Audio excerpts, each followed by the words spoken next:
கடலூர் கிழக்கு மாவட்ட திமுகவின் சார்பில் சிதம்பரம் அருகே விபூஷ்ணுபுரம் பகுதியில் கண்டன ஆர்ப்பாட்டமானது நடைபெற்றது.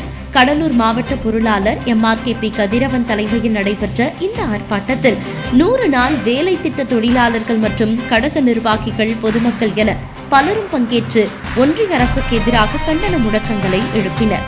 அப்போது 100 நாள் வேலை திட்டத்திற்கு வழங்க வேண்டிய நிதியை தராமல் வஞ்சிக்கும் ஒன்றிய அரசை கண்டித்து கண்டன முழக்கங்களை எழுப்பி 4000 கோடி ரூபாயை உடனே விடுவிக்க வேண்டும் என கோஷங்கள் எழுப்பப்பட்டது.